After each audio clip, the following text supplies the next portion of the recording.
ત્યાં ભગવંતાનું આગમન થયું ને અહીંયા સંતાનું આગમન થયું. ત્યાં સંત, ત્યાં ભગવંત. અને બંને આવે તો બંનેનું વાતાવરણ સુગંધિત થઈ જાય. અહીંયા દ્વારિકાધીશના આગમનમાં જે અંજાર કચ્છમાં ચાંપરડામાં પણ એમનો આશ્રમ છે, બહાદુરગઢ રાપરમાં પણ આશ્રમ છે, અને ગાયો માટે જેમણે ભેખ લીધો છે ને અત્યારે લંપી નામનો રોગ સર્વત્ર ખૂબ વ્યાપ્ત છે અને એમની સેવામાં પણ એ સતત રહે છે એવા પૂજ્ય રામદાસ બાપુનું અભિવાદન સાથે તાલીઓના નાદથી સંપૂર્ણ શ્રોતા જગત અને વ્યાસપીઠ અભિવાદન કરે છે.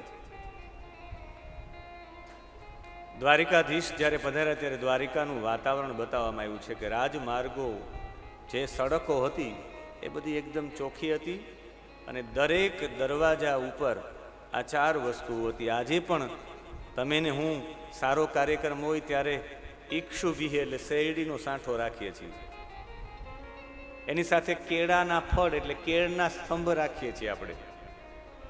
મોટા મોટા તહેવારો હોય ત્યારે એની બાજુમાં દહીંનો વાટકો અને એક ચોખાનો વાટકો. આ ચારેય મંગલ સૂચક છે.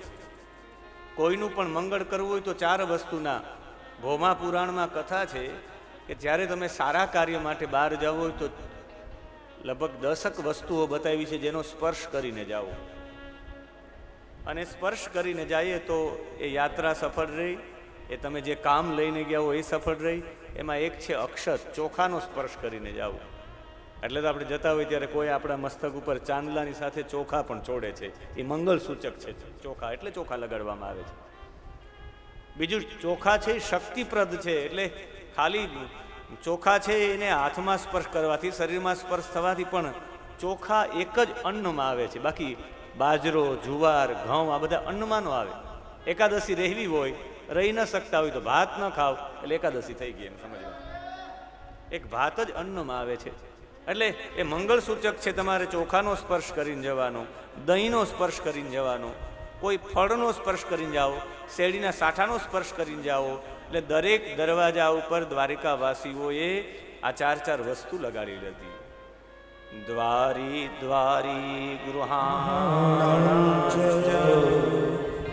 દધ્યક્ષતફલે શુભી અલંકૃતા પૂર્ણકુંભે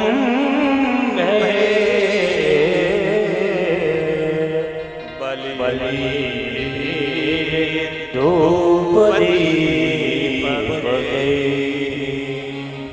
આખા દ્વારિકામાં દ્વારી દ્વારી ગૃહાણા, દરેક ઘરના દરવાજા ઉપર, એટલે તો દ્વારિકાનું નામ દ્વારિકા છે. દ્વારી દ્વારી કમ બ્રહ્મ સુખમ ઇતિ દ્વારિકા. જેના દરવાજે દરવાજે બ્રહ્મ સુખનો અનુભવ થાય એને દ્વારિકા કહેવાય. અને આપણું ઘર આપણે મંગલ સૂચક રાખવું હોય તો આપણા ઘરમાં શેરડીનો સાઠો, કેળનો સ્તંભ, દહીં અને ચોખા. આપણા ઘરે પ્રસંગ હોય ત્યારે આ કરવું જ જોઈએ. હું તો કહું એક કેળનો સ્તંભ અહીંયા મેર સમાધિ આગળ પણ રાખવો જોઈએ, એની બાજુમાં શેરડીનો સાંઠો રાખવો જોઈએ, એની બાજુમાં નાનકડી દહીંની વાટકી અને ચોખાની વાટકી રાખવી જોઈએ.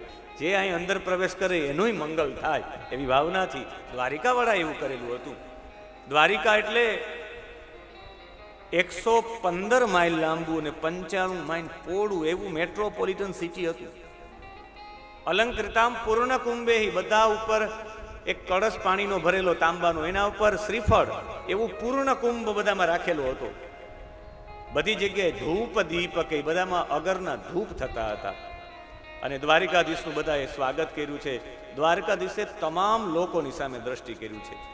પ્રહવા અભિવાદન શ્લેષ કરસ્પર્શ સ્મિતે ક્ષણૈ.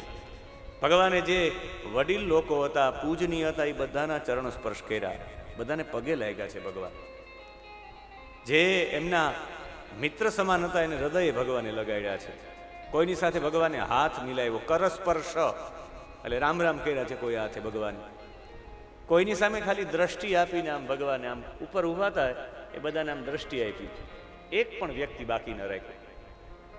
ક્યારેય તમે નડિયાદ જાઓ તો નડિયાદમાં સંતરામ મંદિર છે. સંતરામ મંદિરમાં લક્ષ્મણદાસજી મહારાજ જતા બ્રહ્મલીન થઈ ગયા. અત્યારે તો એને એ બીમાર હતા ત્યારે પણ એને ઉપર લઈ આવવામાં આવે, અને જ્યારે એ ઉપર લઈ આવવામાં આવે ને આમ બેસે ને બધા આમ સીતારામ બધા એની સામે જોઈને આમ કરે ને લક્ષ્મણદાસજી મહારાજ આમ જોઈ કોઈ સામે આમ કરે, પછી ડોક્ટરો એના દવાખાને જાય, આમ કરે એની સામે નજરથી નજર મળે તો જ વિદ્યાર્થી ભણવા માટે જાય, બધા પોતપોતાના કામ ઉપર જાય. એક એક વ્યક્તિને નજર આપે લક્ષ્મણદાસજી મહારાજ, બધાની સામે જુએ. એટલે ભગવાને દ્વારિકામાં તમામ લોકોની સામે આમ નજર કરી હતી.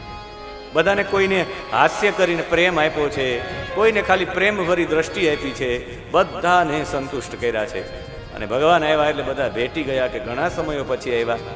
4 મહિના સુધી તો ભગવાન કન્ટિન્યુ ત્યાં રહ્યા છે, બધાના નેત્રો ભરાઈ ગયા છે. અને દ્વારિકાધીશ આ તરફ દ્વારિકામાં છે, પણ એ સમયે ભગવાન વચ્ચે વચ્ચે હસ્તિનાપુર આવતા હતા. શૌનકજીને કહે છે સુત પૌરાણિક કે અશ્વત્થામા જે હતો, અશ્વત્થામનો ઉપસૃષ્ટેન બ્રહ્મ શીર્ષોરુ તેજસા ઉત્તરાયા હતો ગર્ભ ઈશેના જીવિત પુનઃ. જે મરેલો બાળક જન્મો તો ઉત્તરાને એને જીવિત કરનારા દ્વારિકાધીશ હતા. મહાભારતમાં કથા છે કે અશ્વત્થામાએ બ્રહ્માસ્ત્ર છોડ્યું અને પછી ઉત્તરાના ગર્ભમાં જે બાળક હતો એ બાળક મરેલો જન્મો હતો. ઉત્તરાને ભગવાને અભય વચન આપ્યું હતું કે તારા બાળકને કંઈ થશે નહીં. ભાગવતજીમાં તો ભગવાન ગર્ભમાં પ્રવેશ કરીને એનું રક્ષણ કરે, પણ મહાભારતમાં અહીંયા ઈશેના જીવિત પુનઃ એ ઈશે જીવિત કર્યા હતા. અને ભગવાન દ્વારિકાધીશ આવે છે હસ્તિનાપુરમાં, અને ત્યારે જ પરીક્ષિતનો જન્મ થાય છે. અને જેવો પરીક્ષિતનો જન્મ થાય છે, પરીક્ષિત મરેલો જન્મે છે. દ્રૌપદી રડતી રડતી રાજસભામાં આવે છે. કૃષ્ણને કહે માધવ, દ્વારિકાધીશનો હાથ પકડે. આંખમાં આંસુ પાડતી પાડતી કૃષ્ણને દ્રૌપદી લઈ જાય છે. કૃષ્ણ પૂછે કઈ તરફ કૃષ્ણા?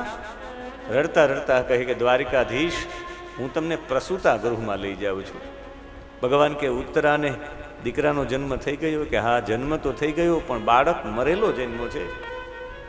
એ દ્વારિકાધીશ, આપે વચન આપ્યું હતું કે ઉત્તરા, તારા બાળકને કંઈ થશે નહીં, તારા બાળકનું રક્ષણ થઈ ગયું છે, અને આજે તો આ બાળક મરેલો જન્મો છે. દ્રૌપદી રડતા રડતા જે પ્રસૂતા ગૃહમાં, જ્યાં પ્રસૂતિનો ગૃહ હોય, એમાં કોઈ સ્ત્રી સિવાય અન્ય પુરુષ પ્રવેશ ન કરી શકે, ત્યાં દ્વારિકાધીશનો હાથ પકડીને લઈ જાય છે. રસ્તામાં કુંતી ફૈબા મળે છે. એક દિવાલના ટેકા ઉપર માથું ભટકાવી અને નીચે બેસતા હોય છે. રડતા રડતા કહે કે હે દ્વારિકાધીશ, અમારો વંશ જતો રહ્યો, અમારા વંશમાં કોઈ બચ્યું નહીં, એનું અમને રડવું નથી આવતું. અમને રડવું તો એ આવે કે લોકો કહેશે કે જેની સાથે દ્વારિકાનો નાથ ઊભો હતો એના વંશમાં કોઈ બચ્યું છે નહીં. દ્વારિકાધીશ, આપના ઉપર કલંક લાગે એટલે અમને રડવું આવે છે. એક તરફ એની બેન સુભદ્રા રડે છે. ભગવાન ઉત્તરાની પાસે પહોંચે છે, ત્યાં તો ઉત્તરાની આંખમાં સતત આંસુ છે. મુખ ફેરવી ગયા છે, ભગવાનની સામે જોતા નથી. ભગવાને એને વચન આપ્યું હતું કે જ્યાં તારા બાળકને કંઈ થશે નહીં. ને આજ બાળક મરેલો જન્મો છે. એટલે દ્વારકાધીશને રડતા રડતા એટલું જ કહ્યું કે પ્રભુ, આપ તો કહેતા હતા કે તારા બાળકને કંઈ થશે નહીં. હું એ જ સમયે મારા પતિની પાછળ હું સતી થવા તૈયાર થતી હતી, પણ પાંડવોનો વંશ મારા ગર્ભમાં હતો એટલે હું જીવિત રહી છું. અને જેવા જ મુખ ફેરવી ગયા, દ્વારકાધીશે મરેલા પુત્રને, એ પરીક્ષિતને, બાળકને, પાંડવોના વંશજને હાથમાં લીધા છે. હાથમાં લઈને ભગવાને જમીન ઉપર સુવડાવ્યા છે. મહાભારતની કથા. ચારે તરફ સરસવ પધરાવી છે દ્વારકાધીશે. ચારે તરફ જલથી ભરેલા કળશો પાથરવામાં આવ્યા છે. અગ્નિ પ્રજ્વલિત કર્યો છે દ્વારકાધીશે. અને દ્વારકાધીશે અગ્નિ પ્રજ્વલિત કરી અને મંત્રોથી આહુતિઓ આપી છે. અને આહુતિ આપીને પોતાના હાથમાં જલ લઈ અને 5 પ્રતિજ્ઞાઓ કરી છે. અને આ 5 પ્રતિજ્ઞાઓ કરીને કહ્યું કે મારા જીવનનું જેટલું પણ કંઈ પુણ્ય હોય, દ્વારકાધીશે પોતાના જિંદગીનું સંપૂર્ણ પુણ્ય એ બાળકને આપી દીધું છે. પરીક્ષિતની મહત્તા એવા માટે વધારે છે. સ્કંદ પુરાણ કહે કે પરીક્ષિતે જે કામ કર્યું છે એવું કોઈએ નથી કર્યું. આ દ્વારિકાધીશનું મંદિર પરીક્ષિતે બંધાયું છે. વૃંદાવનના જેટલા મંદિરો છે પરીક્ષિતે બંધાવ્યા છે. બધા મંદિરોનું શ્રેય પરીક્ષિતને જાય છે. એટલે પરીક્ષિતને સુખદેવ જેવા ગુરુજી મળે છે, જે ગાય દોવાના સમય જેટલો સમય પણ ક્યાંય રોકાય નહીં એવો મહાપુરુષ 7 દિવસ સુધી બેસીને એને કથા સંભળાવે. એનો મતલબ છે કે પુણ્યશાળીમાં પુણ્યશાળી પરીક્ષિત હતો. દ્વારિકાધીશે એને જીવિત કરવા માટે પોતાના જીવનનું સંપૂર્ણ પુણ્ય આપી દીધું છે. ભગવાને પહેલી પ્રતિજ્ઞા કરી હાથમાં જલ લઈને કે મેં હસી મજાકમાં પણ મિથ્યા વર્તન ન કર્યું હોય, મેં હસતા હસતા પણ મારો એક પણ સમય ખોટી રીતે બગાડ્યો ન હોય, તો એનું જે પણ કંઈ પુણ્ય હોય એનો મતલબ મેં દરેક ક્ષણે પરમાત્માને યાદ કર્યા હોય, દરેક ક્ષણે મેં બધાના હિત માટે જ વિચાર કર્યો હોય, તો એનું પુણ્ય હોય. એ પુણ્યથી આ બાળક જીવિત થાય. મેં યુદ્ધની અંદર કોઈ દિવસ પીઠ ન બતાવી હોય, હું ક્ષત્રિયનો બાળક છું, એનો મતલબ સ્પષ્ટ થાય. ભગવાન પીઠ બતાવીને ભાગ્યા જ નથી. રણછોડ નામ રણછોડ નથી, રણશોંડ નામ છે. વાચસ્પત્યમાં શોંડ હિતિ શૂરવીર, જે રણમાં શૂરવીર છે એને રણશોંડ કહેવાય. એ પ્રવર્ષણ પર્વત ઉપર ભાગી નહોતા ગયા. એક પ્રકારની એ યુદ્ધની સ્કિલ છે, યુદ્ધનું કૌશલ્ય છે.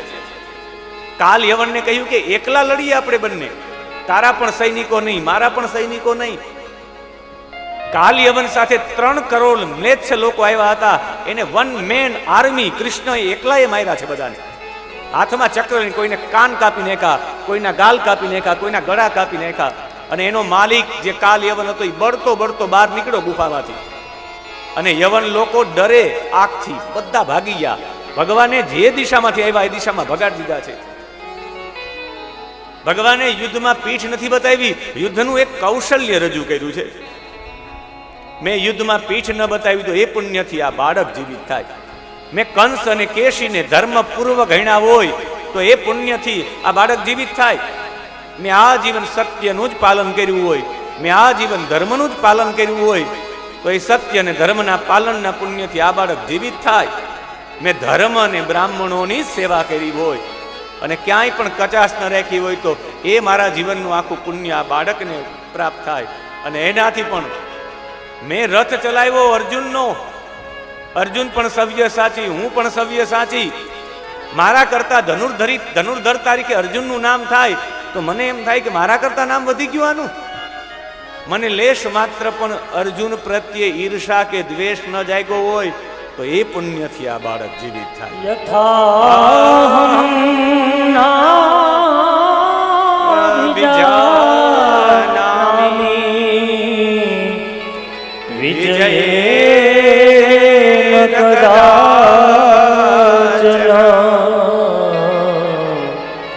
વિરોધમ તેન સત્યેન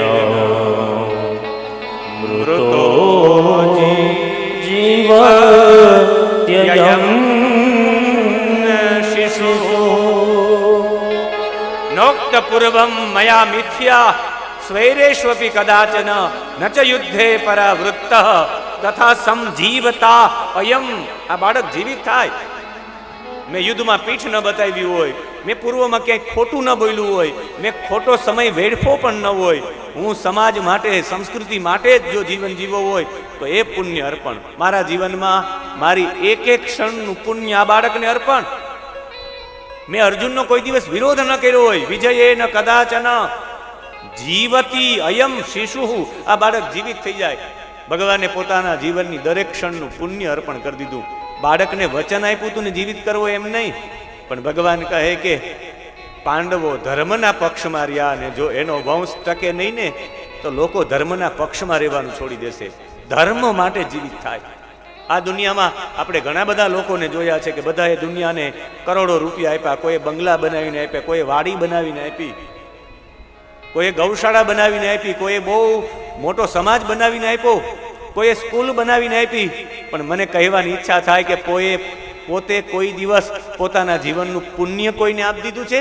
દ્વારિકાધીશે એના જીવનનું પુણ્ય આપી દીધું છે. આ બાળક જીવિત થવો જોઈએ, ભક્ત બચવો જ જોઈએ. ભક્ત માટેનો એટલો પ્રેમ, જે ધર્મના રસ્તા ઉપર ચાલે એના માટે દ્વારિકાધીશ પોતાનું આખું પુણ્ય અર્પણ કરવા માંગે છે.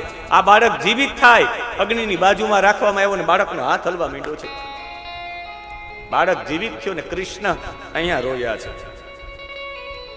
કૃષ્ણે બાળક ઊભો કરીને કહ્યું કે મેં નહીં, ભગવાન વિષ્ણુએ બચાવ્યો છે. આ યજ્ઞ અમે લઘુ વિષ્ણુ યાગ કર્યો છે. લઘુ વિષ્ણુ યાગથી આ બાળક બચ્યો છે. આનું નામ વિષ્ણુ રાત પાડવામાં આવશે. પરીક્ષિતનું સાચું નામ વિષ્ણુ રાત છે. રાત એટલે એના દ્વારા બચાવવામાં આવ્યો છે. વિષ્ણુ દ્વારા રક્ષણ થયું છે એટલે વિષ્ણુ રાત નામ પાડવામાં આવશે. પરીક્ષિતજી બચી ગયા છે, જીવિત થઈ ગયા છે. અને પછી દ્વારિકાધીશ સોંપી અને પાછા પોતાના નગરી દ્વારિકામાં જતા રહ્યા. વારંવાર મળવા જતા અર્જુન, ક્યારેક દ્વારિકા હોય, ક્યારેક હસ્તિનાપુર હોય. આ તરફ યુધિષ્ઠિરે બ્રાહ્મણોને બોલાવી જાત કર્મ સંસ્કારો કરાવ્યા છે. નાલ છેદન થાય પેલા દાન પુણ્ય આપ્યા છે.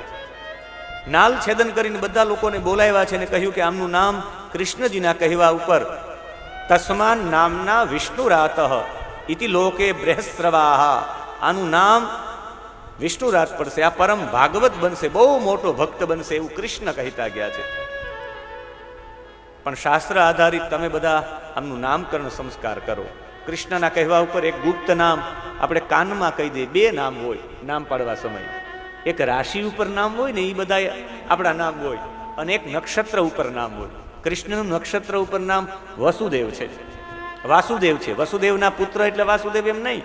રોહિણી નક્ષત્રમાં જન્મ થયું એટલે રોહિણી નક્ષત્રમાં જે અક્ષરો આવે એમાં જેવી રીતે અશ્વિની નક્ષત્રમાં જન્મ થયો તો ચૂ ચે ચોલા અશ્વિની, ચૂ ચે ચો ને લા ચાર ચરણ હોય તો ચૂ ઉપર નામ પડે, ચે ઉપર નામ પડે. એ ગુપ્ત નામ હોય.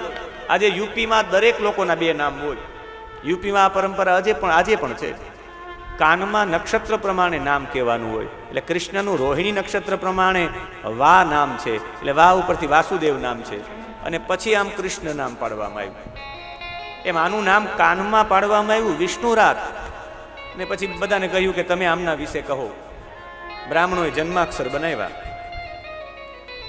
કહ્યું કે આ તમારો બાળક મૃગેન્દ્ર ઇવ વિક્રાંત, સિંહ જેવો પરાક્રમી થશે. નિષેવ્યો હિમવાની વહ, હિમાલય જેવો બધાને આશ્રય આપનારો આશ્રય દાતા થશે. તમારો બાળક આના જેવો થશે, આના જેવો થશે, બધા કહ્યું છે. પણ તમારો બાળકના ગુણો છે રંતી દેવ જેવો ઉદાર થશે. પોતાની પાસે જેટલું હશે એ બધાને આપી દેશે. યયાતિ જેવો ધાર્મિક થશે અને સદગુણોમાં કૃષ્ણ જેવો થશે સાક્ષાત. સર્વ સદગુણમાન્યે એષ સકૃષ્ણા મનોરથ રંતિ દેવૈવારો યયાતિ વધાર્મિક. આ યયાતિ જેવો ધાર્મિક થશે, બધા ગુણો થશે. પણ એક બ્રાહ્મણના દીકરાનો શાપ લાગશે અને તક્ષક નામનો નાગ અને કરડશે ને મૃત્યુ થશે. તક્ષક કરડે ને મૃત્યુ થાય એનો કઈ દુઃખ નહોતું. યુધિષ્ઠિરને દુઃખ હતું કે બ્રાહ્મણનો દીકરો એને શાપ આપશે. અમે આજીવન બ્રાહ્મણોની પૂજા કરી છે ને બ્રાહ્મણનો અપરાધ મારો વંશ જ કરશે. કે ચિંતા ન કરો, એને એક એવા સદગુરુ મળશે જેને ભવ પાર પહોંચાડી દેશે. અને ભવ પાર પહોંચાડી દેશે એવું કહ્યું કે એને મોક્ષ સુધી પહોંચાડી દેશે. એ શાપ એના માટે આશીર્વાદ થઈ જશે. અને પછી બધા બ્રાહ્મણોને દાન પુણ્ય આપ્યું છે ને બધા શુક્લ પક્ષની જેમ દિવસે દિવસે આ બાળક મોટો થતો ગયો છે. આ તરફ ગાંધારી અને ધૃતરાષ્ટ્રને વિદુર મળે છે. અને વિદુર મળીને કહે છે કે તમે સત કી રોટી સબસે મોટી, હકનું ખાવું જોઈએ, જેનો તમે વિરોધ કરતા હતા. મામકા પાંડવાશ્ચૈવ કિમ કુર્વત સંજય, કેવા વાળા મારા અને પાંડુ પુત્રો. એ પાંડુના પુત્રોને મારવામાં તમે કઈ બાકી નથી રાખ્યું, એને ત્યાં રોટલા તોડો છો. સતકી રોટી સબસે મોટી, હકનું ખવાય, અહકનું ન ખવાય. તમારો સમય ભગવાનનું ભજન કરવા માટેનો છે. ભગવાનનું ભજન કરો. ભયંકર સમય આવી ગયો છે રાજન. નિર્ગમ્યતામ શીઘ્રમ પશ્યેદમ ભયમ આગતમ. મોટો ભય આવે છે. કૂતરાની જેમ ટુકડા ખાઈને, ભીમના ટુકડા ખાઈને જીવો છો, એવા શબ્દો કીધા. ધૃતરાષ્ટ્રને લાગી ગયું. રાત્રિના ધૃતરાષ્ટ્ર, ગાંધારી અને વિદુરજી ભાગી ગયા છે. સવારમાં રોજ પગે લાગવા આવે છે કે નાહમ વેદ ગતિમ પિત્રો ભગવાન ક્વ ગતા વિતઃ. મારા પિતા ક્યાં ગયા છે? યુધિષ્ઠિર કહે. સૈનિકો શોધવા માટે નીકળ્યા. નારદજી આવીને કહ્યું કે જતા રહ્યા છે હિમાલયના દક્ષિણ ભાગમાં, જ્યાં સપ્ત સ્ત્રોત ઇતિ પ્રચક્ષતે, સપ્તાનામ પ્રીતયે નાના સપ્ત સ્રોત પ્રચક્ષતે. જ્યાં 7 ગંગાજીની ધારાઓ થઈ છે, 7 ઋષિઓ તપ કરતા હતા, એટલે 7 ધારામાં ગંગા જ્યાં પ્રવાહિત થઈ અને સપ્ત ધારા કહેવાય. આજે હરિદ્વારથી આગળ છે અને સપ્ત સરોવરના નામથી ઓળખાય છે. સ્નાન કરવું હોય તો હરિદ્વારમાં ત્યાં કરાય. હરકી પોલી તો કેનાલ ટાઈપ છે. સપ્ત સરોવરમાં સ્નાન કરવા જાજો, આનંદનો પાર નહીં રહી એવું છે. સામેના ભાગમાં આખું તમે જોવા જાવ તો જંગલ છે ને, જંગલમાં હાથીઓ રહે છે. અમે જેટલી વખત હરિદ્વાર જાય અમે સ્નાન સપ્ત સરોવરમાં જ કરીએ. આપણે તો હરિદ્વાર જાય આપણે એ ખ્યાલ નથી ક્યાં કોના દર્શન કરવા. હરિદ્વાર જાઓ અને માયાદેવીના દર્શન ન કરો, દોષ લાગે તમને. ત્યાંની અધિષ્ઠાત્રી માયાદેવી છે, પણ આમાં પૂછવામાં આવે કે માયાદેવીના દર્શન કેટલાય કર્યા, તો બહુ ઓછા લોકોએ. તમે તો વેપારી રહ્યા ને ભાઈ, પૂછી લ્યો 5 લોકોને કે ક્યાં ક્યાં શાસ્ત્રીજી દર્શન કરવા જવાય. માયાદેવી જેના અધિષ્ઠાત્રી છે એનું નામ જ માયાપુરી છે હરિદ્વારનું. જે 7 પુરીઓ માનવામાં આવે એમાંની એક પુરી માયાપુરી છે. એની અધિષ્ઠાત્રી દેવી માયાદેવી છે. આજે પણ અહીંયા અખાડો છે બહુ મોટો.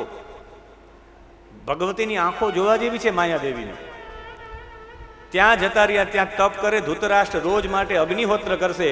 અગ્નિહોત્ર કરતા કરતા એની કુટીરમાં આગ લાગશે અને આગ લાગવાથી એ બળીને ભસ્મ થશે. ગાંધારી એની પાછળ સતી થશે. વિદુરજી તીર્થયાત્રામાં જતા રહેશે. તમે ચિંતા ન કરો, યોગ્ય માર્ગ ઉપર છે અને સ્વર્ગ જતા રહેશે એવું કહ્યું છે ને. ખરેખર થયું પણ એવું. 5 દિવસ પછી આગ લાગી, ધૃતરાષ્ટ્ર બળીને ભસ્મ, ગાંધારી સતી, વિદુરજી તીર્થયાત્રામાં.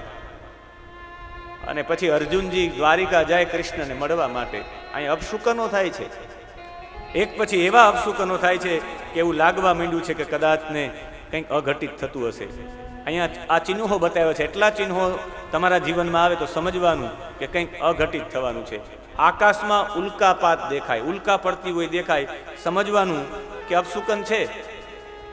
તમારા મસ્તક ઉપર ઘોવડ, ચીબરી વારંવાર આવીને બેસે, કાગડો વારંવાર આવીને મસ્તક ઉપર બેસે, અપશુકન કેવું. ગાય નીકળે તમારી બાજુથી, ગાય નીકળે, ગધેડા નીકળે અને ગધેડો તમારા ડાબા તરફ નીકળે, ગધેડાના જમણી બાજુ આપણે રહીએ ને ગધેડો આમ નીકળે તો સમજવાનું અપશુકન. ગધેડો આપણાથી ડાબા હાથથી નીકળે તો અપશુકન માનવાનું. સૂર્ય અને ચંદ્રમાની બાજુમાં કાળા ધાબા દેખાય, અપશુકન માનવાનું. વાછડો અને ગાય સૂર્યની સામે જોઈને રડતા દેખાય તો અપશુકન માનવું. ગાય આંખમાંથી આંસુ પાડતી હોય તો અપશુકન માનવું. શિયાળ ઉગતા સૂર્યની સામે જોઈને રડે તો સમજવાનું અપશુકન છે. ભગવાનની મૂર્તિમાં પરસેવો થાય તો અપશુકન માનવું. આ બધા ચિહ્નો દેખાણા એટલે અપશુકન લાગ્યું. યુધિષ્ઠિર જેવા અર્જુન આવે છે. યુધિષ્ઠિર પૂછે છે કે યાદવોમાં મધુ, ભોજ, દશાર્હ, સાત્વત, અંધક, વૃષ્ણિ યાદવો કુશળ તો છે ને? કે રડતા રડતા અર્જુન બોલે કે આપણું ધ્યાન રાખનારા પ્રભાસ તીર્થથી અંતર ધ્યાન થઈ ગયા છે, આપણે કૃષ્ણ રહિત થઈ ગયા છે. એ સમય વિચારી લીધું કે ભગવાન વિનાનું હવે આપણે પણ નથી રહેવું. ચાલો આપણે બધા હેમાળો ગાળવા જતા રહે. પરીક્ષિતને રાજ્ય તિલક કરી દીધું અને જવા સમય એટલું જ બોલ્યા અર્જુન મસ્તક ઉપર હાથ રાખીને કે હું ગાંડીવધારી હતો છતાં પણ કાબાઓ પાસે, લાકડીવાળા કાબાઓ પાસે હું જીતી ન શક્યો. કૃષ્ણ હતા ત્યાં સુધી જ બધું હતું. આ બધું મળ્યું કૃષ્ણના પ્રતાપે મળ્યું છે. કૃષ્ણનો આ પુત્ર પ્રદ્યુમ્ન, એના પુત્ર અનિરુદ્ધ, એના પુત્ર વજ્રનાભ, એને મથુરા મંડળમાં બેસાડે. નાનકડી એવી ગાદી છે મથુરા મંડળની. પરીક્ષિતજીને કહ્યું કે તમે એનું ધ્યાન રાખજો. અને સ્કંદ પુરાણમાં છેલ્લા 4 અધ્યાય મહાત્મ્યના છે, ભાગવતજીના સ્કંદ પુરાણ અંતર્ગત. એ મહાત્મ્યમાં કથા આવે કે પરીક્ષિત જાય છે કે એ તો જંગલમાં ફરતા હોય વજ્રનાભ. એને પૂછે કે શા માટે તમે આ મથુરાની ગાદી છોડીને જંગલમાં ફરો? કે ક્યાંક મારા કૃષ્ણની યાદીઓ ભૂલાઈ ન જાય. કૃષ્ણએ ક્યાં સ્નાન કર્યું છે, કૃષ્ણ ક્યાં ધૂળમાં આડોટ્યા છે, ભગવાને ક્યાં માટી ખાધી છે, ભગવાનની લીલા વિસ્મૃત ન થાય એટલે હું દરેક જગ્યાએ જઈને એ જગ્યાઓના વિશે વાતો કરે રાખું છું. પરીક્ષિત કે કંઈ ચિંતા કરવાની જરૂર નથી, એક પણ લીલા વિસ્મૃત ન થાય એનું ધ્યાન હું રાખીશ. તમે ચિંતા ન કરો, આપણે નગર વસાવો, સારા સારા લોકોને આવીને મથુરામાં વસાવો, એની વ્યવસ્થા હું કરીશ. જેટલા સ્થાન છે ત્યાં મંદિરો બનાવી દો. ગોવિંદ રાયના મંદિરથી લઈને વૃંદાવનમાં જેટલા મંદિરો છે ટોટલી મંદિરો પરીક્ષિતે ધન આપીને બનાવ્યા છે. વજ્રનાભની સ્મૃતિમાં વજ્રનાભને સાથે રાખીને ધન ટોટલી પરીક્ષિતે જ ખર્ચ્યું છે. એટલે પરીક્ષિતને આવા ગુરુ મળ્યા છે. આ બધા મંદિરો ઊભા કરવામાં પરીક્ષિતનું સૌથી મોટું યોગદાન છે. પરીક્ષિત ન હોત તો મંદિરો જ ન હોત. જે ધનની રીતે પણ ક્યાંક ઉપયોગી થાય ને એને સદગુરુ સામેથી મળે. એટલે સુખદેવ જેવા સદગુરુ મળ્યા. એટલે મંદિર ક્યાંક બનતું હોય તો કમસે કમ એક ઈંટ પણ આપવી જ જોઈએ. ક્યાંક ને ક્યાંક બનતું હોય તો ચોક્કસ એ મંદિરમાં 100 રૂપિયા પણ લખાવો તો ક્યારેક ને ક્યારેક સદગુરુ મળી જશે ને સદગુરુ તમને ને મને પરમધામ સુધી લઈ જશે. ભાઈ અમને ગુરુ કેમ નથી મળતા? પણ ગુરુ શોધવા ન જવાના હોય. અત્યારે બધા ગુરુ પસંદ કરવા નીકળ્યા છે. અમે ભાઈ ફલાણાને ગુરુ બનાવ્યા છે. તમારે ગુરુ પસંદ કરવાનું હોય. ગુરુ તમને કહે કે બેટા હું તને દીક્ષા આપવા માંગુ છું, તમારું ભજન થાય એટલે ગુરુ તમને સામેથી મળે. તમારે ગુરુને પસંદ કરવાનું. ગુરુ તમને કહે કે બેટા ભજનની દુનિયામાં આવી જા, આ મંત્રનો જપ કર. ત્યારે સમજવાનું કે મેં ક્યાંક ને ક્યાંક દાન પુણ્ય કરેલું છે. પરીક્ષિતની પાસે રાજ્ય છોડીને બધા પાંડવો જતા રહ્યા છે. એના ઉપર અભિષેક કર્યો છે.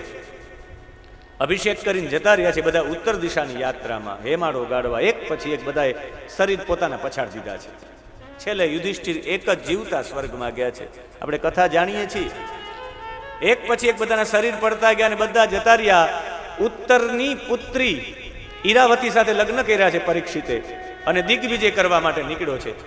અને દિગ્વિજય કરવા માટે નીકળ્યો. મોટા ભાગના બધા રાજ્યો ઉપર એને વિજય મેળવ્યો છે. અને એમણે એક જગ્યા ઉપર સમ્રાટ બનવા માટે નીકળ્યો છે.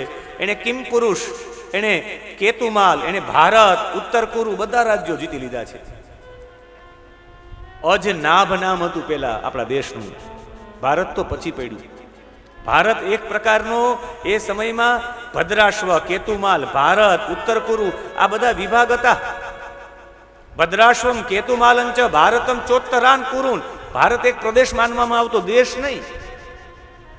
અજનાભ નામ હતું દેશનું. એ સમયે બધામાં નીકળ્યા છે. યશોગાન જ્યાં જાય અહીંયા ભગવાન કૃષ્ણની ને પાંડવોની જ વાતો થાય. પણ એક જગ્યા ઉપર પહોંચ્યા જ્યાં સરસ્વતી નદી વહેતી હતી. સરસ્વતી પૂર્વ વાહિની હતી. અને એ એટલે આજનું હરિયાણા. હરિયાણા પ્રદેશમાં આ ઘટના થઈ છે. સરસ્વતી 60 મુખવાળી છે. 60 જગ્યાએ સરસ્વતી નીકળ્યા છે. અહીંયા જાઓ સોમનાથ પાસે, ત્યાં સરસ્વતી છે. તમે જાઓ પ્રભાસ પાટણમાં જાઓ, પછી પ્રભાસમાં થઈને પાટણમાં જાઓ, સિદ્ધપુર પાટણ, સિદ્ધપુર પાટણમાં પણ મહેસાણાથી આગળ ત્યાં પણ સરસ્વતી નીકળ્યા છે. તમે પ્રયાગમાં જાઓ, ઇલાહાબાદ, ત્યાં પણ સરસ્વતી નીકળ્યા છે. હરિયાણા જાઓ તો હરિયાણામાં પણ નીકળ્યા છે. બદ્રીનાથમાં જાઓ તો બદ્રીનાથમાં પણ નીકળ્યા છે. સરસ્વતી 60 જગ્યાએ પ્રસ્તુત થયા છે. હરિયાણામાં પહોંચ્યા છે. એક ગાય અને એક વાછરડો, એક બળદ અને એક ગાય. ગાય રડતી હતી. ગાય એકદમ સફેદ હતી. જે બળદ હતો એના 3 પગ કપાયેલા હતા, એક પગ ઉપર ઊભો હતો, મલમૂત્રનો ત્યાગ કરતો હતો.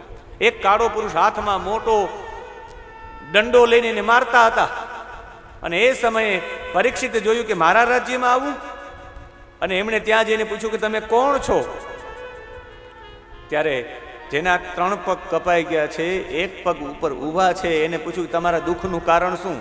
ત્યારે એણે જે જવાબ આપ્યો એને સાંભળવાથી ચોક્કસ એમ થાય કે આ ધર્મ જ જવાબ આપી શકે. ધર્મ સિવાય બીજો કોઈ આવો જવાબ જ ન આપી શકે. એણે એવું પણ ન કહ્યું કે આ આવો છે ને મને આમ કરે છે ને મને આ કરે છે. એનો તો પહેલો વહેલો જવાબ એ હતો કે આને તર્કોથી જાણી ન શકાય, તર્કોથી આનું વર્ણન ન થઈ શકે. એણે તો બહુ સ્પષ્ટ ભાષામાં કહ્યું છે, તાર્કિકો સુખ અને દુઃખનું કારણ આત્માને માને છે. જ્યોતિષી લોકો સુખ અને દુઃખનું કારણ ગ્રહોને માને છે. નાસ્તિક લોકો સુખ અને દુઃખનું કારણ સ્વભાવને માને છે.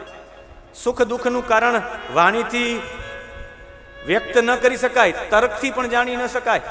અને એણે કંઈ ન કહ્યું એટલે ઓળખી ગયા કે આ બીજા કોઈ નહીં, સાક્ષાત ધર્મ છે. ધર્મ બળદના રૂપમાં હતા. એના 3 પગ તપ, પવિત્રતા અને દયા 3 કપાઈ ગયા હતા. સત્ય ઉપર ખાલી ધર્મ હતો. આપણા જીવનમાં તપ, પવિત્રતા અને સત્ય નીકળી જાય તો જીવનમાં કંઈ રહેતું નથી. 4 પગ ઉપર ધર્મ ઊભો છે. ધર્મના 4 પગ છે. એમાં એક છે તપ, એક છે પવિત્રતા, એક છે દયા અને એક છે સત્ય. સતયુગની અંદર સતયુગ જતો રહ્યો એટલે તપ જતું રહ્યું. સતયુગમાં જ તપસ્વી હતા, પછી કોઈ તપસ્વી ન હતા. ત્રેતાયુગ આવ્યો, ત્રેતાયુગની અંદર પવિત્રતા જતી રહી બધાની. દ્વાપર આવ્યો એટલે દયા જતી રહી. અને અત્યારે કલયુગમાં ખાલી સત્ય ઉપર આખા બધા ગામડાઓ છે. આ ગામડાઓમાં ક્યાંક ને ક્યાંક કોઈ જતી અને સતી સત્ય સાથે સંયમ સાથે જીવન જીવતા હશે એટલે ગામો બંધાયેલા છે. અને એવી જ રીતે ત્યાં જઈને પૂછ્યું છે કે તમે દુઃખી શા માટે છો? તો એમણે એક પણ જવાબ ન આપ્યો. અને જ્યારે મારવા માટે આ કોણ છે તો એ કલી હતો. કલીને મારવા માટે હાથમાં ખડગ લઈને નીકળ્યા છે કે તો દોડતો દોડતો પગમાં પડી ગયો છે કલી કે મારો બચાવ કરો, મને મારી ઉપર કૃપા કરો. તીક્ષ્ણ તલવાર હાથમાં ઉઠાવી છે. ત્યારે કહ્યું કે મારી અંદર સારા ગુણો પણ છે, તમે મારા એ ગુણોને તો જુઓ. મારા કલિકાલની અંદર કોઈ પણ ભગવાનનું ભજન નહીં કરે ને કાંઈ નહીં કરે ને ફક્ત ને ફક્ત ખાલી કીર્તન કરશે, આમ તાલી પાડીને નામ લેશે. યત ફલમ નાસ્તિ તપસા યોગે ન સમાધિના. તપ સમાધિ યોગની જરૂરિયાત નથી. ખાલી યત ફલમ લભતે સમ્યક કલોકેશવ કીર્તનાથ. ખાલી કીર્તન કરશે તો એ ફળ મળશે. આ મારી વિશેષતા છે. અને ભગવાને મને વચન આપ્યું છે આ રહેવા માટે. પગમાં પડી ગયો, મારવો હોય તો મારો, હું તમારા શરણે છું. શરણાગત વ્યક્તિને મરાય એની ધર્મશાસ્ત્ર એવું કહે છે. કૃષ્ણએ મને એ જતા રહી પછી હું આવીશ એવું એને કહ્યું છે કે તમે રહેજો, એટલે મારે તો રહેવાનું છે, મને સ્થાન આપો. 4 જગ્યાએ સ્થાન આપ્યા છે. કતલખાનામાં સ્થાન આપ્યું છે, કૂટણખાનામાં સ્થાન આપ્યું છે, જુગારખાનામાં સ્થાન આપ્યું છે, દારૂખાનામાં સ્થાન આપ્યું. 4 ખાનામાં કલીને વાસ આપ્યો છે. જ્યુતમ પાનમ સ્ત્રીય સુના યત્રા ધર્મસ ચતુર્વિધ. જુગારખાનું, દારૂખાનું, કૂટણખાનું અને કતલખાનું, આ 4 જગ્યાએ કલી વાસ કરે છે. જેટલા જુગાર રમતા હોય ને ત્યાં અસત્યના રૂપમાં કલી રહે છે. જુગારીઓ બધા ખોટા જ હોય, બધા ખોટા હોય. મોટા ભાગના લોકો જુગાર રમ્યા હશે એ બધાને ખબર હશે કે નથી રમ્યા તમે કોઈ દિવસ? વેપારીઓને રમવાની બહુ ટેવ હોય, એકના ડબલ કરવાની હોય ને. હા, એટલે તમે નથી, એટલે તમારે અહીંયા ભાગવતજી પધાર્યા, બાકી રમતા હોય અહીંયા થોડા પધારે. અને પધારે તો એ તો ફોનમાં ને વાતોમાં ને આગતા સ્વાગતામાં તો એ થોડા બેસે.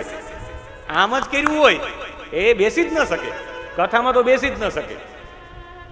આમાં કોઈ ઊભા થઈને આમ બહાર નીકળી મને એમ લાગે કે આ રમેલો હશે ક્યાંક, મને શંકા જાય ઊભો થાય એટલે. અને એવા માટે હું એવા માટે કહી શકું ગૌરવ સાથે કે અમારા વર્ષો પહેલા અમારા ગામમાં પણ રમતા, પણ આજે ગૌરવ સાથે કહી શકું અમારા ગામનો એક પણ યુવાન પત્તાને હાથ ન અડાડે, એક પણ યુવાન ના. એટલે ની આખી યુવા પેઢી નિર્વ્યસની એક આખી પેઢી તૈયાર થઈ છે. ચા એ ન પીવે, બીજી બધી વાત તો જવા દો આગળની, ચા પણ નહીં, એવી પેઢી નિર્માણ થઈ છે. અને હવે ભવિષ્યમાં આ પેઢી નિર્માણ થઈ, આવતી પેઢી તો એનાથી સારી. મેં સંકલ્પ કર્યો છે કે મારા ગામમાં એક આઈએસ થાય, એક આઈપીએસ થાય. કેમ ન થાય? ડોક્ટરો તો છે ઘણા બધા, એન્જિનિયરો છે જેના 14 લાખના પેકેજો છે, એવા તો ઘણા બધા છે, પણ એક આઈએસ થાય એવી મનોકામના છે. કહેવાનો ભાવ એ છે કે એને બધા સ્થાન આપવામાં આવ્યા છે.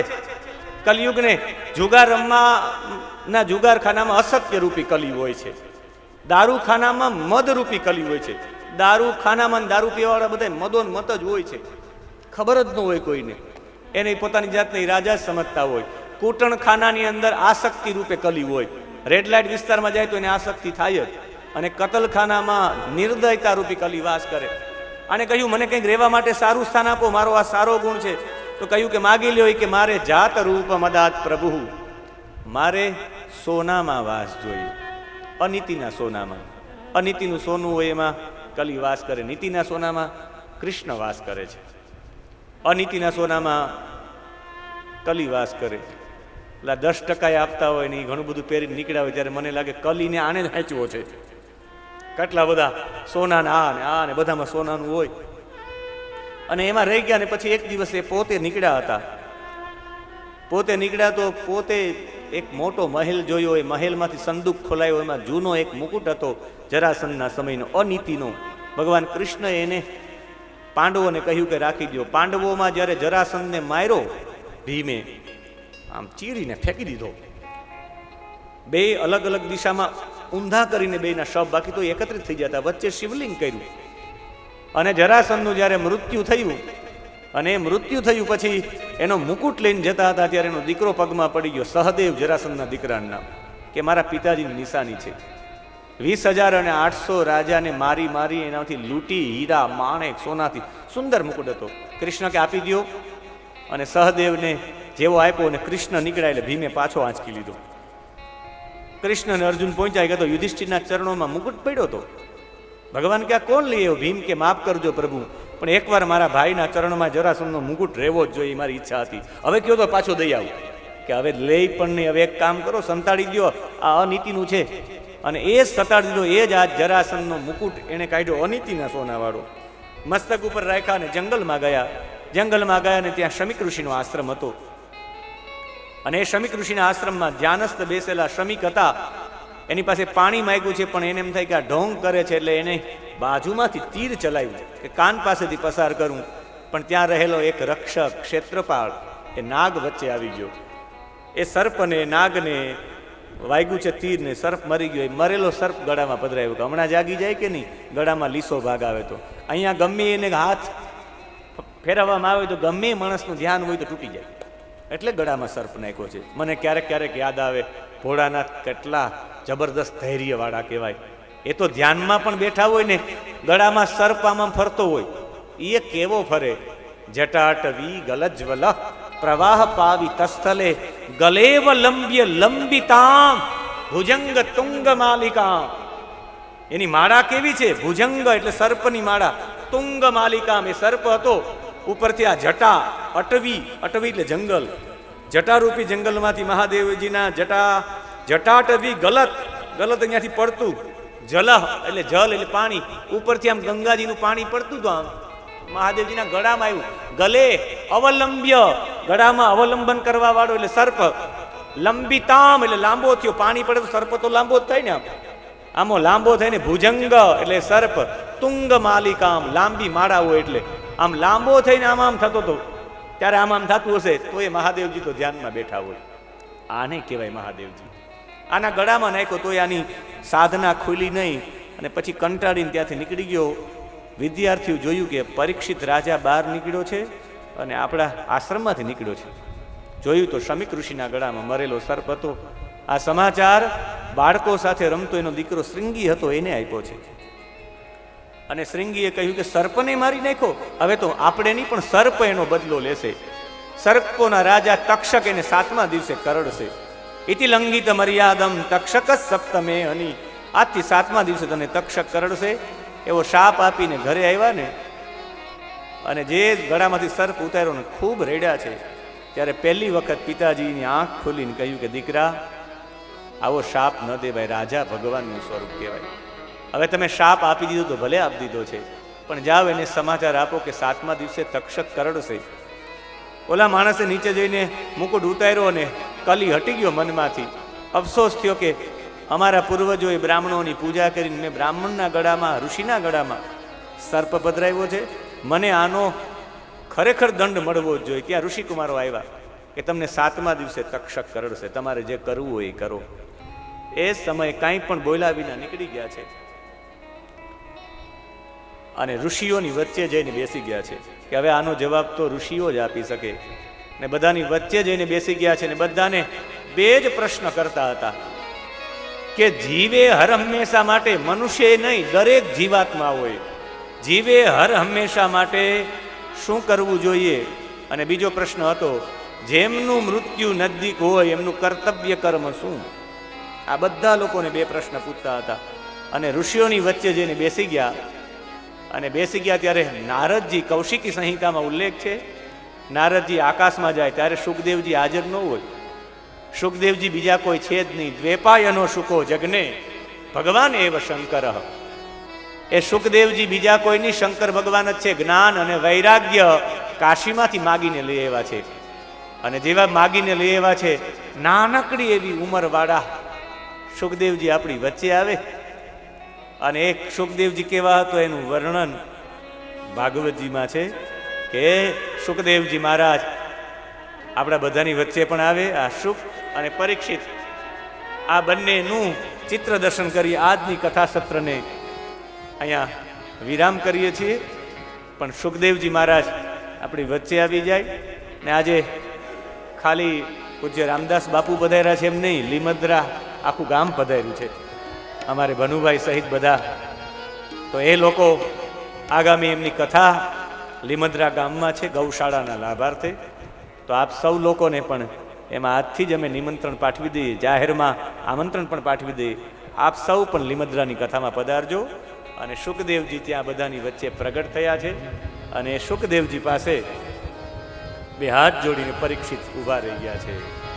અને ઋષિઓએ ગાયું છે કે સુખદેવજી 16 વર્ષની ઉંમરના એકદમ નાના બાળક જેવા છે, જેનો કંઠ ઊંચો છે, જેના વાંકડિયા વાળ છે, એ કેવા સુખદેવજી લાગતા હતા એ વર્ણન સાંભળવું હોય તો બરાબર કાલે આપણે વર્ણન સાંભળશું. આજે પ્રાર્થના કરીએ સુખદેવજીને કે રાત્રિ રોકાઈ જાજો. પરીક્ષિતજીને પણ કહી જાય કે રાત્રે કાર્યક્રમ પણ છે એક, એ કાર્યક્રમમાં રહેજો, ભોજન કરજો, અને લોહાણા લોકોના અથાણા બહુ સારા હોય એટલે આરોગીને જાજો. એવી ભાવના સાથે સુખદેવ અને પરીક્ષિતજીનો સંવાદ અહીંયા જ આપણે રોકી દઈએ છીએ. સુખદેવજીનું આગમન પણ રોકી દઈએ છીએ. સુખદેવજી કેવી રીતે આવે, કેમ આવે, એની ચર્ચા કાલે કરશું. પ્રથમ સ્કંદનો આ છેલ્લો અધ્યાય છે. કાલથી સીધા દ્વિતીય સ્કંદમાં.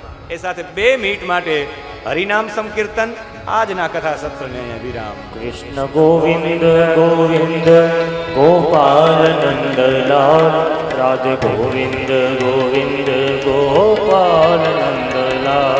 કૃષ્ણ ગોવિંદ ગોવિંદ ગોપાલ નંદલાલ, રાધે ગોવિંદ ગોવિંદ ગોપાલ નંદલાલ. મેરો પ્યારો નંદલાલ, મેરો પ્યારો નંદલાલ, પ્યારો નંદલાલ, મેરો પ્યારો નંદલાલ. મેરો પ્યારો નંદલાલ, મેરો પ્યારો નંદલાલ, પ્યારો નંદલાલ, મેરો પ્યારો નંદલાલ. કૃષ્ણ ગોવિંદ ગોવિંદ ગોપાલ નંદલાલ, રાધે ગોવિંદ ગોવિંદ ગોપાલ નંદલાલ. કૃષ્ણ ગોવિંદ ગોવિંદ ગોપાલ નંદલાલ, રાધે ગોવિંદ ગોવિંદ ગોપાલ નંદલાલ.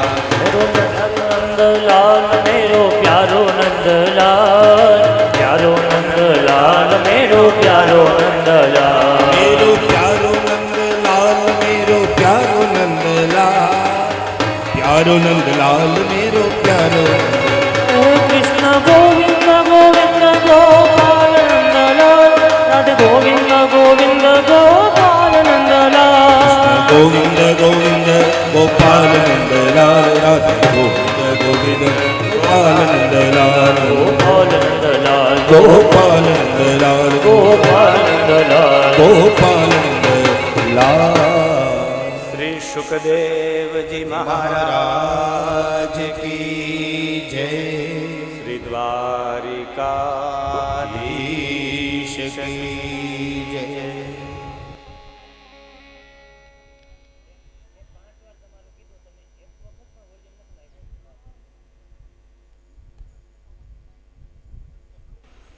હરિ ઓમ.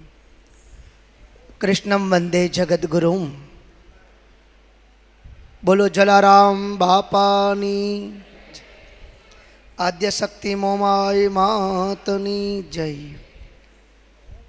આપણે ખૂબ ભાગ્યશાળી છે. આપણી કાલની કથામાં પણ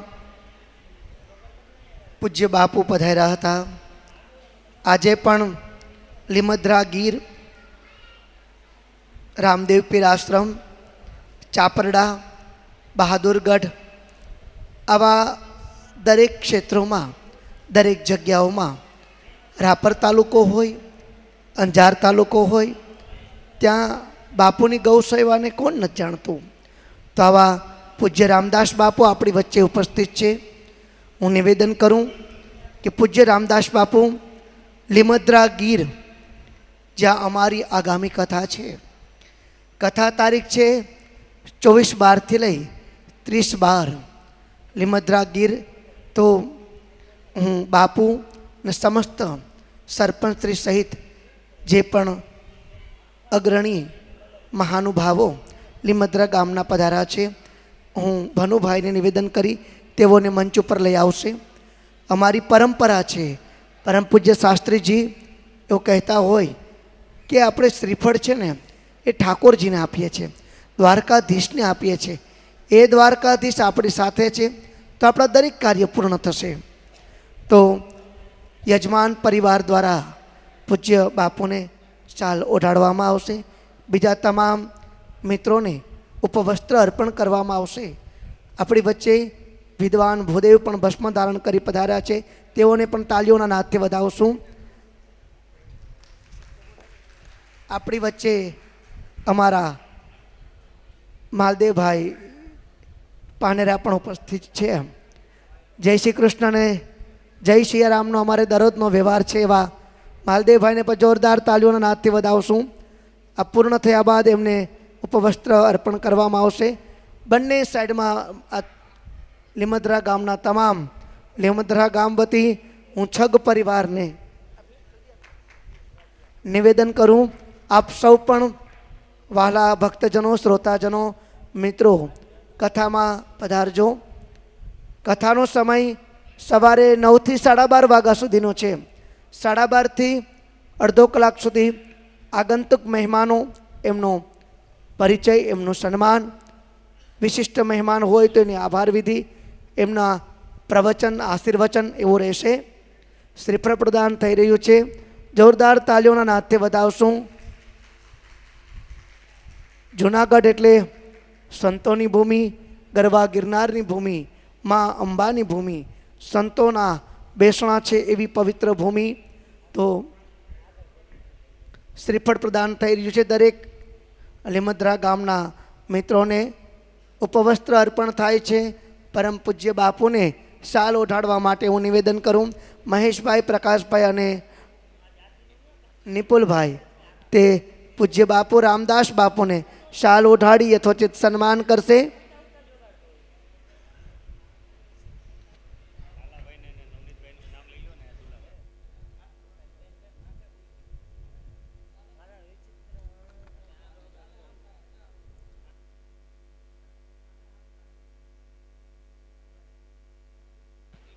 જે પણ ભક્તજનો, શ્રોતાજનો ઉપસ્થિત છે તેઓને બે હાથ જોડી કરબદ્ધ પ્રાર્થના કરીએ કે તે આ લીમદ્રા ગામના બાપુ તમારા જે પણ ભક્તજનો છે એ સૌ પ્રસાદ લઈને જશો. અત્યારે પ્રસાદ તૈયાર હશે, એ જવાબદારી અમારી છે. કારણ કે હજી આપણે એક મિટિંગ કરશું કે આ પ્રસાદ તૈયાર થઈ જશે અને થોડો પ્રસાદ લઈને જાવ એવી વિનંતી. એવો ભાવ રાખશો કે થોડી વાર પૂરતા આપણે વીરપુરમાં છે, જલારામની ખીચડી ખાઈએ છીએ, એ ભાવથી આપ સૌ પ્રસાદ લઈને જશો એવી બે હાથ જોડીને કરબદ્ધ પ્રાર્થના છે.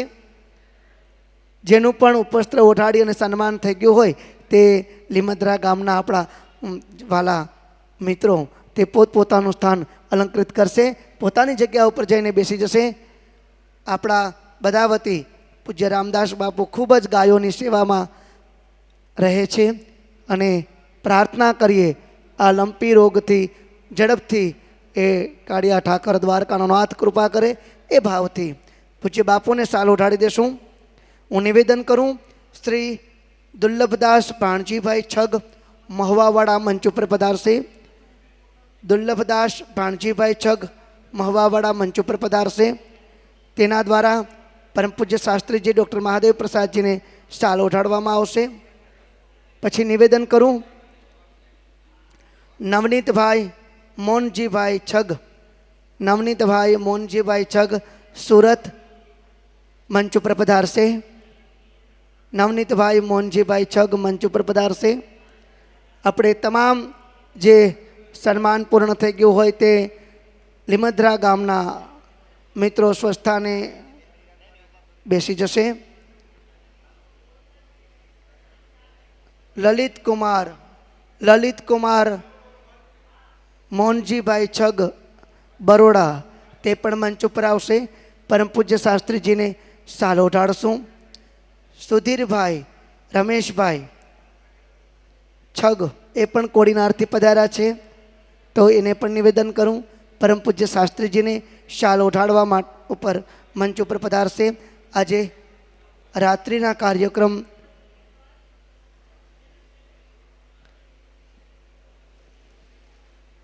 હા જલ્દી આવી જશો ભાઈ સન્માન માટે. પછી આપણે બીજા કાર્યક્રમો પણ પૂર્ણ કરવાના છે.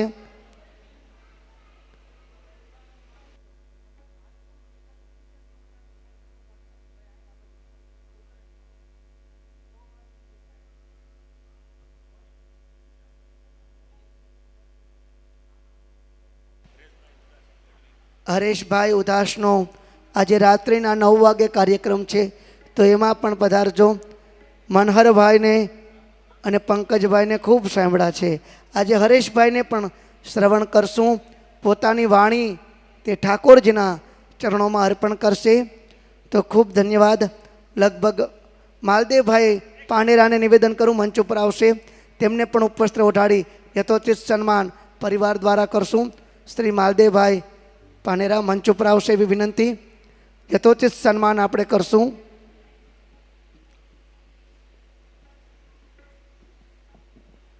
મારે કહેવું હોય કે અમારી જૂનાગઢમાં કથા હોય અને માલદેવભાઈની હાજરી ન હોય એવું બને નહીં. માલદેવભાઈનો મહાદેવભાઈ પ્રત્યેનો એ પ્રેમ એ કાશ્મીરી બાપુની ત્યાં કે ગમે ત્યાં કથા હોય તે અવશ્ય આવતા રહે છે. એની સાથે જે મહેમાનો છે તે પણ મંચ ઉપર આવે એવી વિનંતી. હું યજમાન પરિવાર છગ પરિવારને નિવેદન કરું, આરતી વંદના માટે આવી જશે. અમારા સાઉન્ડ ઉપર જે મિત્રો છે નિવેદન થોડી વાર પૂરતો આ પંખો બંધ કરી દેશું. યજમાન પરિવાર ત્રણેય ભાઈઓ મહેશભાઈ, પ્રકાશભાઈ અને નિપુલભાઈ આરતી વંદના માટે સહપરિવાર સામે પધારશે એવી વિનંતી. જે પણ પરિવારો આખો પરિવાર છગ પરિવાર આરતી વંદના માટે આવશે. વારંવાર છગ પરિવાર મને કહેતા આવે છે કે શાસ્ત્રીજી એક નિવેદન ખાસ કરજો, અમારે બધાને જમાડવા છે અને સૌ પ્રસાદ લઈને જશો એવી વિનંતી. મને એક પ્રસંગ કહેવાની ઈચ્છા થાય.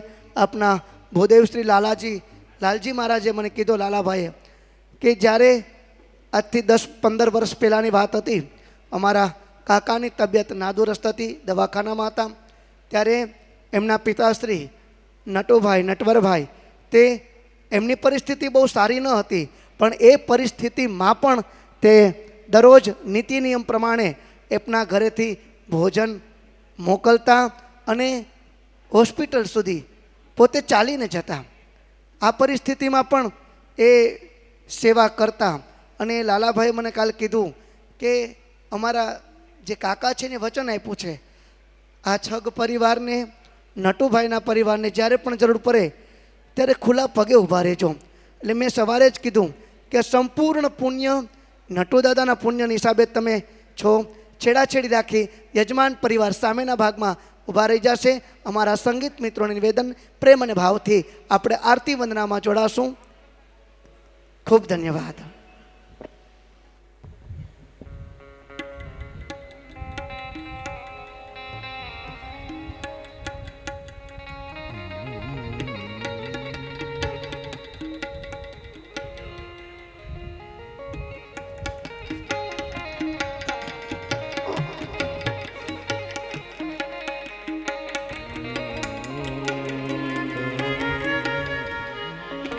श्री भागवत भगवान की है आरती, आरती पापियों को पाप से तारती।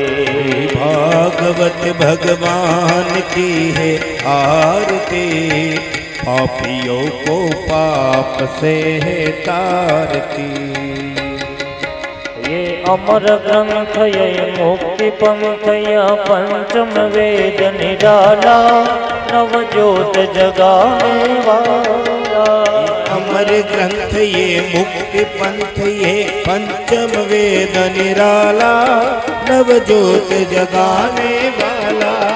हरि नाम यही हरि धाम यही, नाम यही हरि धाम यही, जग मंगल की आरती पापियों को पाप से तारती। भागवत भगवान की है आरती, पापियों को पाप से तारती।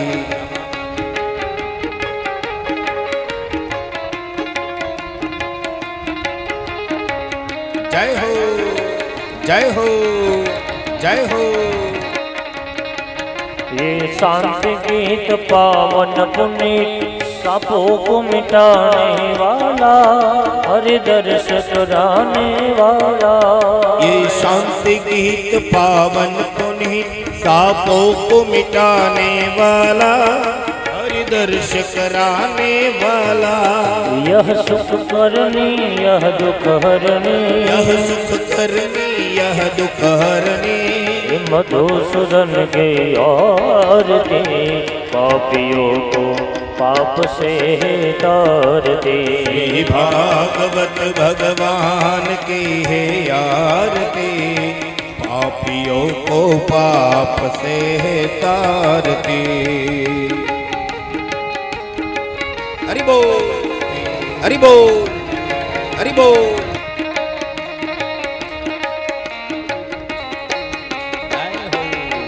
જય હો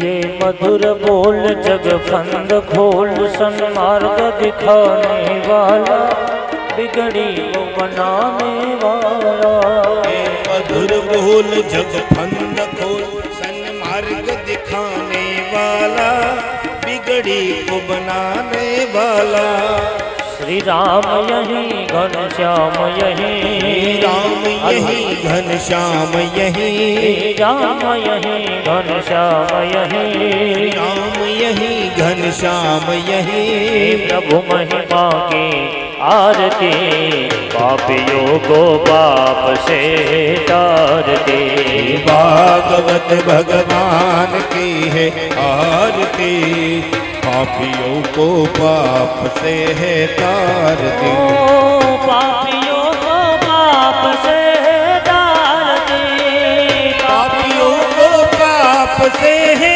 तारती पापियों को पाप से तारती पापियों को पाप से है तारती कर्पूर गौरम करुणावतारम संसारसारम भुजगेन्द्रहारम सदा वसन्तं हृदयारविन्दे भवं भवानी सहितं नमामि मंगलम भगवान विष्णु मंगलम गरुड़ध्वज मंगलम पुंडरीकाक्षो मंगलाय हरे सर्वमङ्गलमाङ्गल्ये शिवे सर्वार्थसाधिके शरण्ये त्र्यम्बके गौरी नारायणी नमोस्तुते नारायण नमोस्तुते नारायणी नमोस्तुते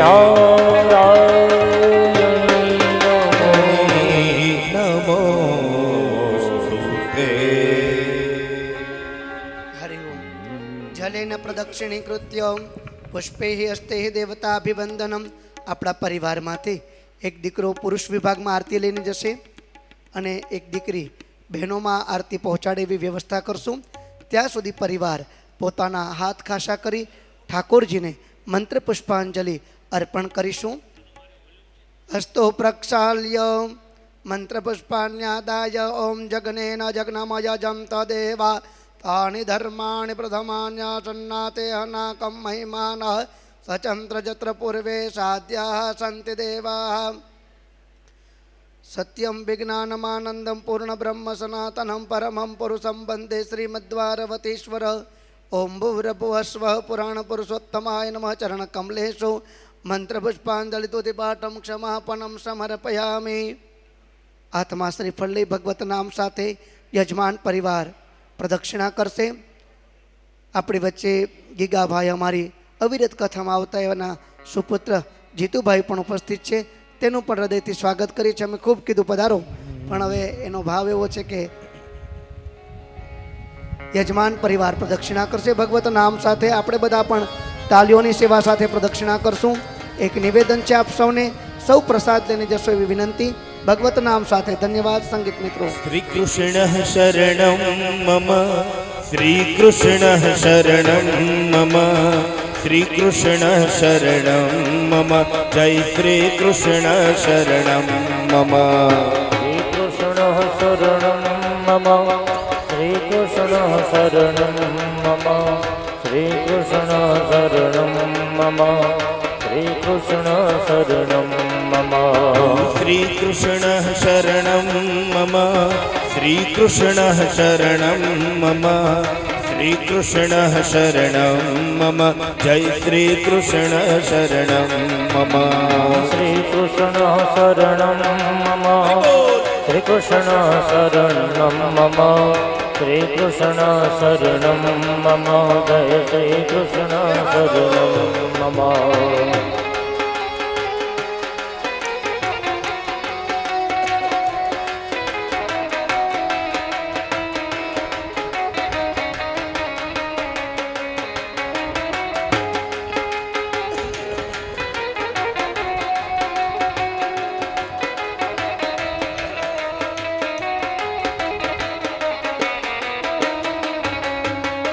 कदम्ब केरे डालो बोले श्री कृष्ण शरणं मम जमुना केरे पालो बोले श्री कृष्ण शरणं मम श्री कृष्ण शरणं मम श्री कृष्ण शरणं मम श्री कृष्ण शरणं मम श्री कृष्ण शरणं मम ब्रज 84 कोश बोले श्री कृष्ण शरणं मम कुंड कुंडनी सीढ़ियों बोले श्री कृष्ण शरणं मम श्री कृष्ण शरणं मम श्री कृष्ण शरणं मम श्री कृष्ण शरणं मम जय श्री कृष्ण शरणं मम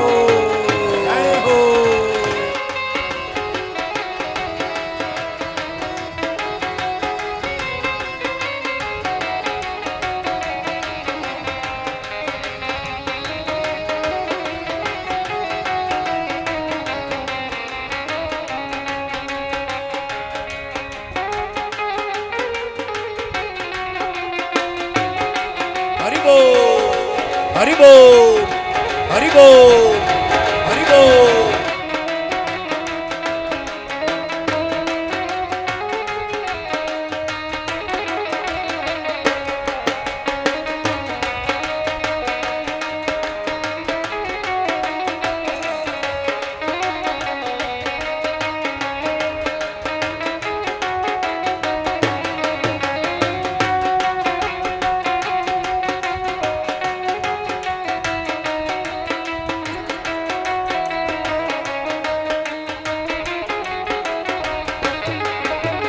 कमल कमल पर मधुकर बोले श्री कृष्ण शरणं मम डाल डाल पर पक्षी बोले श्री कृष्ण शरणं मम श्री कृष्ण शरणं मम जय श्री कृष्ण शरणं मम श्री कृष्ण शरणं मम जय श्री कृष्ण शरणं मम हे वृंदावन वृक्षो बोले श्री कृष्ण शरणं मम गोकुल यानी गायो बोले श्री कृष्ण शरणं मम श्री कृष्ण शरणं मम श्री कृष्ण शरणं मम श्री कृष्ण शरणं मम जय श्री कृष्ण शरणं मम श्री कृष्ण शरणं मम जय श्री कृष्ण शरणं मम श्री कृष्ण शरणं